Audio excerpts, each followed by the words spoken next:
Hey everyone, my presentation today will be on the U.S. policy on Iran. It will address the question of what was the best policy for the Obama administration relative to Iran in 2015.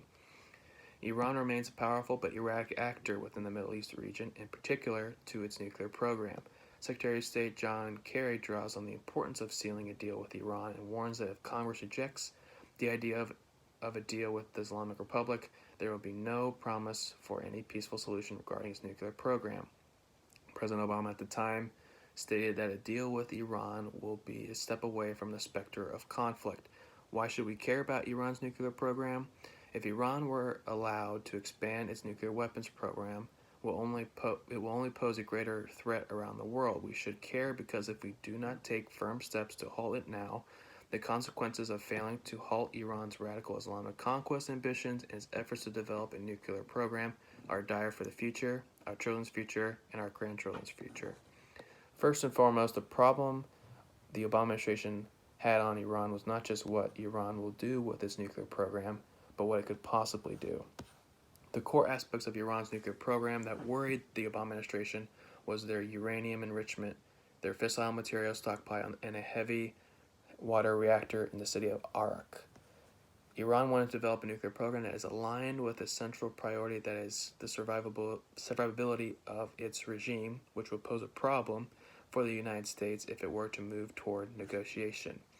At the time, the Obama administration faced a significant opposition force in Congress in 2015, which was controlled by the Republican Party, and which would result in an immense difficulty to get a deal done. Several goals that the Obama administration wanted to achieve toward Iran, the first being the most obvious, stopping Iran from obtaining a nuclear program, where the likelihood for the Islamic Republic to build a nuclear weapon would increase dramatically. The second goal of the Obama administration is once Iran agrees to comply with the demand that the administration made, negotiations will begin. Obama wanted to make sure that the willingness of Iran to negotiate is true and would then further toward its nuclear program. The only question that arises with this goal is if the Supreme Leader would allow for this to happen, negotiations with the United States. In addition, it is difficult to pinpoint what the Supreme Leader's goals are. It is difficult to know how the Supreme Leader perceives actions taken by the Obama administration and whether they are accurately conveyed to him. Policy alternatives 1, 2, and 3 for the policy option 1 deals with sanctions. This policy entails a number of positions that the U.S. can take. First, sanctions against Iran will enforce a ban on trade and investment with the U.S. It includes sanctioning foreign assets that Iran values in its economy, assets such as oil transactions, luxury goods, and much more. Second, sanctions on Iran's energy sector will also be in place in this option. What this means is Iranian firms that invest more than $20 million to develop its petroleum sector, sell energy equipment worth over $1 million, and transport of oil from Iran will no longer occur. Lastly, sanctions will be imposed on Iran's human rights abuses, internet monitoring, and regional activities that they have taken. Policy option 2 deals with the concept of rollback. What this entails is rollback would encompass a renewed pressure on Iran's presence in Syria by U.S.-supported proxies and direct U.S. military action where necessary. The U.S. will use rollback by preventing a vacuum from occurring in and around Iran, which means when the U.S. steps up its efforts in the region, Iran will step backward in response. Policy option 3 deals with containment. What this option means is that it will focus on avoiding counterproductive provocation with Iran in order to find a comprehensive solution. This plan requires for the U.S. to put in place a strategy that is built around troop withdrawal. It entails drawing down U.S. forces in Afghanistan that totals around 8,600 troops. This option means that the U.S. will be able to produce a credible deterrent and clear red lines against Syria for using Syria as a base to launch attacks against American allies. Weighing the alternative for policy option 1, the success of sanctions will decrease the performance of the Iranian economy that is reflected in their GDP. In 2013, the decline in Iran's overall GDP, once sanctions were in place, was 7.8%. What makes these sanctions achievable relative to halting Iran's nuclear program is it will continue to cause economic instability within the country. Sanctions imposed on Iranian energy, shipping, and financial sectors will result in foreign investment to dry up. However, the externalities are severe. Sanctions will affect key movements such as the women's movement, educational opportunities for Iranian students, and prosperity for labor workers. Widespread employment in Iran will occur. Iranian students will not be able to participate in postgraduate degrees in the United States. Sanctions will reduce wages, lay off workers, and close Iranian businesses. U.S. sanctions against Iran don't just hurt the Islamic Republic, they also have an impact on the U.S. economy to the tune of as much as $175 billion. The National Iranian American Council report finds an average between 51,000 and 66,000 jobs in the U.S. every year since 1995 have been lost because of sanctions. Option 2, for policy option 2, rollback has a low chance of working. Rollback is the most aggressive option to deter Iran's nuclear program and the least likely to succeed. The strategy of rollback and its military push back against Iran will be costly. What this means is it will question the U.S.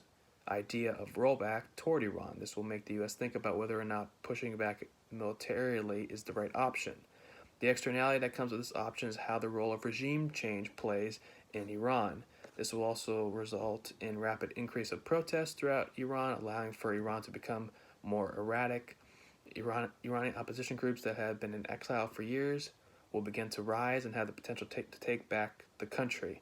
The cost that comes with this option is the highest out of all the options presented in my presentation.